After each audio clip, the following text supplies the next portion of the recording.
Bonjour Franck. Bonjour. Rumba la vie montre à la fois vos talents d'acteur, de réalisateur et de scénariste. Comment votre vie familiale a-t-elle impacté le film? Elle a impacté énormément puisque ça part de ma culpabilité d'abandonner. Je culpabilise terriblement d'abandonner mes enfants pour mon travail. Le one-man show, les tournages et tout, depuis qu'ils sont tout petits, je m'en vais. Et j'avais envie d'écrire justement un film sur un papa qui abandonne un enfant. Alors forcément, j'ai pas pris un papa qui part travailler, j'ai pris un papa qui quitte sa femme et son enfant. Et pas pour déculpabiliser, mais peut-être pour montrer qu'on ne peut pas pardonner. Je pense pas qu'on peut pardonner l'abandon, ça voilà, chacun a sa raison, mais bon, voilà, mais qu'on peut quand même peut-être aller chercher chez les gens qui commettent le plus dur, une excuse, enfin pas une excuse, mais un peu d'amour. Leur trouver quelque chose quand même, voilà. Alors, bien sûr, moi comme je les abandonne pas vraiment, mes enfants ils m'aiment quand même, il n'y a pas de doute là-dessus, je le sais, mais moi j'ai voulu écrire là-dessus, voilà, je veux juste leur dire, voilà, vous voyez, on peut vous abandonner les enfants, mais on vous aime quand même, voilà. C'est que moi j'ai toujours du mal à dire, pas à mes enfants, mais aux gens que je les aime, et là j'écris justement un personnage qui avait du mal à dire qu'il aimait, mais j'ai voulu le pousser un petit peu. Un peu dans ses retranchements. Le pousser dans ses retranchements, faire en sorte qu'il arrive à le dire. Et tout le temps que j'écrivais, je me disais, quand est-ce qu'il va dire qu'il aime? Il lui dit jamais je t'aime à sa fille dans le film, jamais. Vrai, il la prend dans ses bras. Il la prend dans ses bras, et pour lui, j'ai fait un personnage pour qui prendre quelqu'un dans ses bras, c'est terrifiant. Donc il y arrive à la prendre dans ses bras, et c'est une façon de dire je t'aime. C'est vrai, on le voit dans le film quand il se rapproche de sa voisine. Oui. On sent qu'il est un peu... Et oui, c'est quelqu'un qui veut pas dire, qui a des idées préconçues. Surtout. Exact. Sur sa voisine qui est d'origine africaine. Qui pense être congolaise. Pour lui, Congo, Afrique, c'est la même chose. C'est danse, Afrique, c'est la même chose. Vous devez avoir ça dans le sang. Enfin, il a des idées préconçues. Son collègue, il a des idées préconçues au début, il le dit sur le patinage artistique. Alors, vu qu'ils sont efféminés, c'est forcément pas leur femme. Son collègue qui trouve que Denis Bruyant est plutôt beau, ça le surprend. Enfin, il a plein d'idées. Donc pour lui, il est homosexuel, c'est évident. Donc c'est comme ça, je l'ai fait vraiment, je l'ai plombé quoi en fait. J'en ai fait un personnage qui est fermé.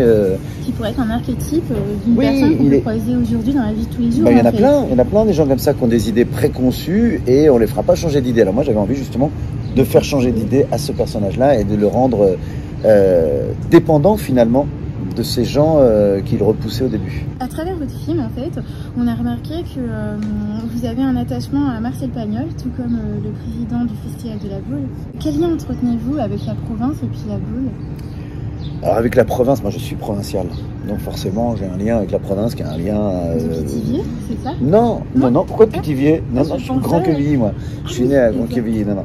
Et non, je suis pas du tout de Pithiviers. Et je connais Pithiviers par le gâteau. Vous savez qu'il y a un gâteau à Pithiviers, le Pithiviers, qui est le nid d'abeilles, et à Saint-Tropez, ça s'appelle une tropézienne. D'accord. Ça vient de Pithiviers. Et en tout cas, non, moi je suis de Grand-Quevilly, de la banlieue de Rouen, en fait. D'accord. Et donc je suis vraiment oui, je suis un provincial. Alors aujourd'hui, les gens disent je suis un banlieusard. Non, moi je suis pas un banlieusard. Je venais de Grand-Quevilly. Grand-Quevilly, c'est une ville. Oui, donc c'est toujours très bizarre de se définir comme banlieusard. Ça veut dire qu'on n'appartient à rien. Oui, ça fait de l'autre côté du périph'. Oui, alors qu'il y a toujours des noms de villes. Voilà, moi je viens de Grand-Quevilly. Et il y a longtemps que j'en suis parti, mais pour monter à Paris, comme on dit. Mais forcément, je suis un provincial, mais ma famille est provinciale, ma famille a toujours resté provinciale. Et puis la province, je pense, même si j'habite à Paris depuis maintenant 40 ans, j'ai passé presque plus de temps en province qu'à Paris, parce que justement, j'ai dit, moi je pars travailler, et mon travail, la majorité du temps, il est en province. La tournée, quand on fait un spectacle, pendant 2 ans, on est 3 semaines, ou alors un film, oui. Mais même un spectacle, quand je pars, on joue 3 semaines, 1 mois à Paris, 2 mois parfois, et tout le reste de l'année, on est en province. Ou à l'étranger. Et donc forcément, l'attachement à la province, il est là. Après, la Baule, j'y suis venu plusieurs fois. Alors figurez-vous, moi, quand j'avais une vingtaine d'années, j'ai fait la publicité pour la Baule. Il y avait un... salon, peut-être, non, pour l'office du tourisme. Il y avait tout un petit film qui disait la Baule, 9 km de plage, on peut tout y faire, rien y faire. Ouais. Vous étiez en jean, tout bleu. Voilà, j'étais tout jeune, je faisais. Bêtisier, voilà, ouais. Exact. Et donc j'étais venu il y a très très longtemps. Et puis j'y suis revenu 2-3 fois comme ça. Généralement, souvent quand j'allais jouer à Nantes, j'essayais d'aller venir passer une nuit à la Baule. C'est vraiment un coin. Moi, je suis normand, donc la Baule qui est comme ça, qui est si loin de, enfin, qui n'a rien à voir avec la Normandie, hein, mais c'est les belles plages de la Normandie avec plus de vagues et plus de soleil et plus de sable. Donc c'est tout en plus en mieux. Non, j'aime beaucoup moi ce coin. Ouais. En plus, par chance, il fait beau.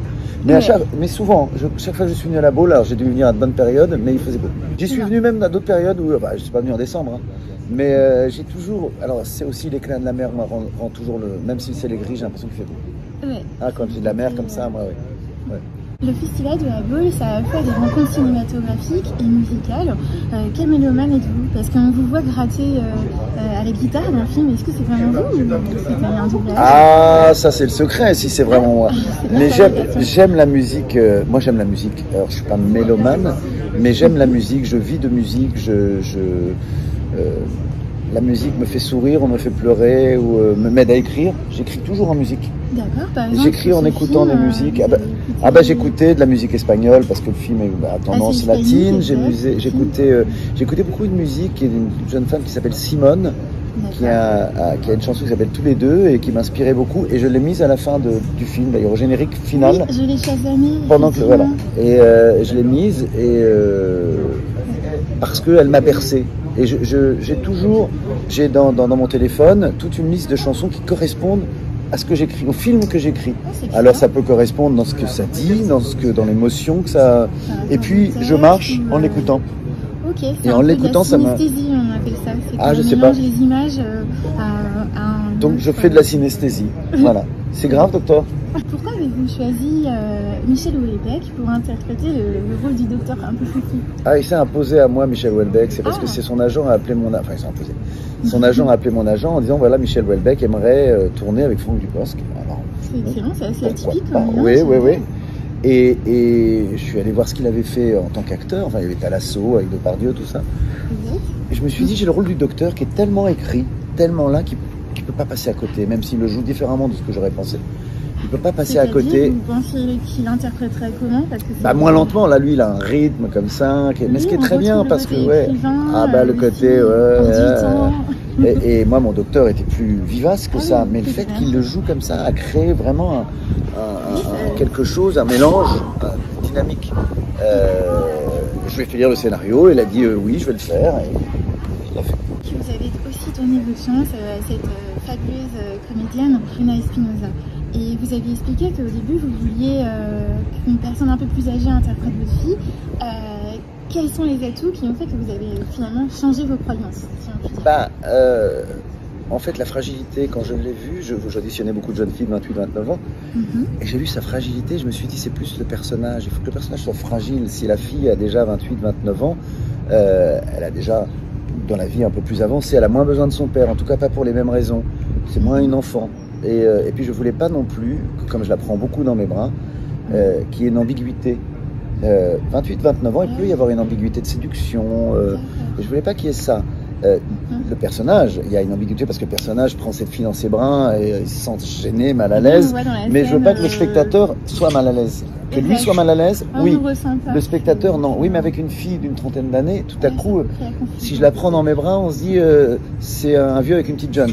Là, non, c'est un papa et une fille. Et voilà, donc j'ai préféré, je me suis dit c'est vraiment le bon âge. Et Luna était vraiment formidable, donc j'ai continué à l'auditionner jusqu'au bout. À la fin, on a l'impression de retrouver un petit peu la dynamique de David Fincher dans le film L'étrange histoire de Benjamin Bottom. C'est vrai qu'on reste un petit peu sur notre faim parce qu'on est attaché au personnage.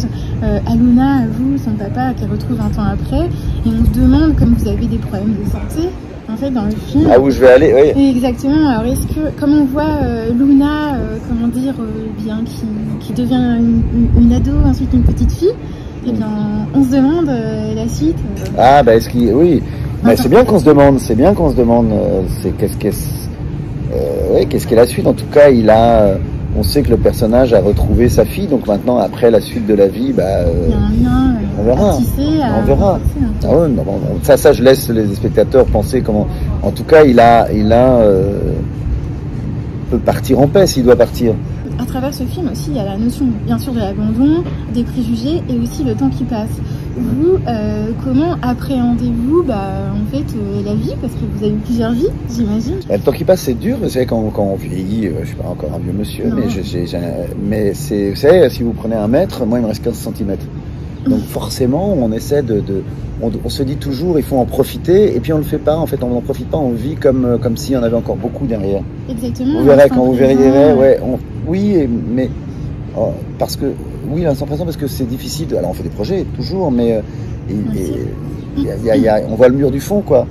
Donc. Ça veut dire que vous avez quand même un petit côté.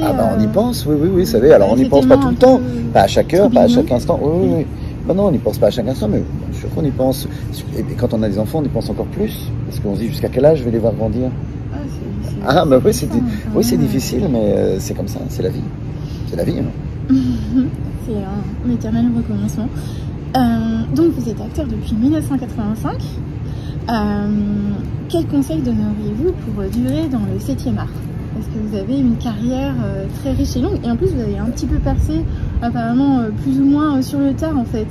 Enfin, sur le tard, pas vraiment. Oui, parce que j'ai commencé j'ai rentré au conservatoire en 80, avant ça même en 81, 82. D'accord. Et il faut toujours travailler, beaucoup. J'ai beaucoup travaillé, et j'ai beaucoup, dans le sens travailler, et aussi pour moi écrire. Ce qui m'a aidé, c'est d'écrire mes one-man shows, c'est d'écrire mes... j'ai toujours été à la base de mon succès, ou de mon insuccès, en tout cas, j'ai toujours été à la base.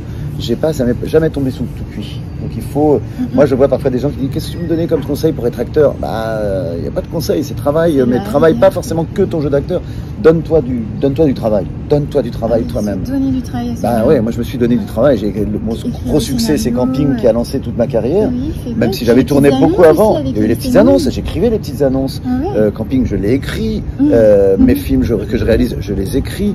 Donc j'ai la chance de pouvoir écrire. Après, qu'on ne peut pas écrire, qu'on n'est que acteur, on est dépendant des autres.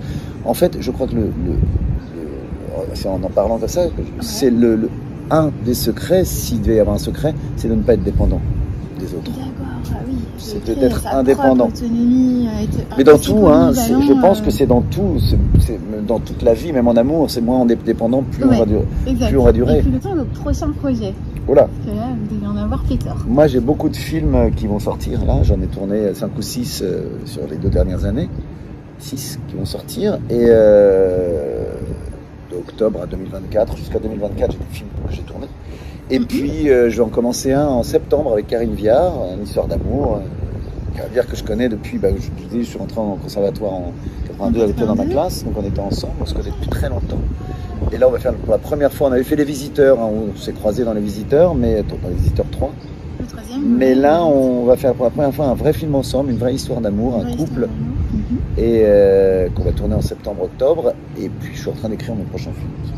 Oui, vous arrêtez jamais, c'est pour ça que... Non, j'arrête jamais. Inépuisable, c'est la photo je pense. On peut avoir une petite interprétation pour les kiss-sitters, genre les petites annonces que vous faisiez, enfin un petit personnage. Bonjour les hommes. Enculé. J'ai pas choisi le meilleur. Hein. Bonjour, je suis Gilles Pau, manager de Star, s'il en fut. Je te présente Patrick Luciani, de Las Vegas à Guadalumpur. Je suis devenue trans. Je te présente Géraldine Michaud, transformiste, magicienne, actrice, comédienne, chanteuse et guitariste. C'est trop rigolo, merci beaucoup. Pour toi, public, interview décalée avec Franck Dubosc. Bonsoir, bonjour. Alors, un souvenir à la Baule. Vous êtes venu apparemment. Un souvenir à la Baule.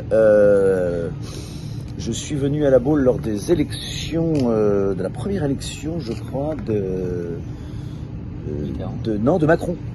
Non, je crois que c'était à la première. J'étais avec ma femme et je me souviens parce qu'il y avait Il y a un truc sur les étrangers qui risquaient de partir de France. J'avais posté un truc où j'avais dit chérie, tu restes. Parce que ma femme est libanaise. D'accord. Donc j'ai ce souvenir-là et c'était ici. Je le revois aller dîner et voir mes vues qui montent sur mon téléphone. Et justement, votre film hier soir, il a été projeté au Palais Atlantia Jacques Chirac. Est-ce que vous avez une vrai pensée? Ah bah c'est marrant, je savais pas que c'était Jacques Le Temps de l'Atlantia. Une photo avec Olivier Guichard, l'ancien maire de La Baule. Vous avez un petit mot pour Jacques Chirac, justement? Oh bah si j'ai un petit mot, il m'entendra pas, donc ça sert à rien. Merci de ne pas avoir changé de nom en tout cas, parce que sinon Patrick serait en deuil. Bah justement, encore une deuxième fois. Il y a de la musique dans votre film. Un compositeur de film, de musique de film préféré, c'est vous en avez un? Ah bah ça va être Sylvain Goldberg, le mien. Forcément. Mais j'aime Michel Legrand aussi. Forcément. On va dire Michel Legrand. Est-ce que vous avez un réalisateur qui vous a inspiré? Clint Eastwood. Un film en particulier? Gran Torino. Qu'est-ce que vous faites pour vous détendre? Je vais voir mes garçons jouer au football. Donc le sport que vous aimez, c'est le foot? Quand mes enfants jouent. Et vous, c'est quel sport alors? Ah moi je fais pas vraiment de sport, je fais pas un sport particulier. Non, j'irai aussi pour me détendre la plongée sous-marine. Quand je suis sous l'eau, j'oublie tout. D'accord. Est-ce que vous avez un petit mot comme tout à l'heure, un peu humoristique pour notre audience, pour notre public, le public du Festival de La Baule? Le public du Festival de La Baule c'est bon, La Baule c'est beau.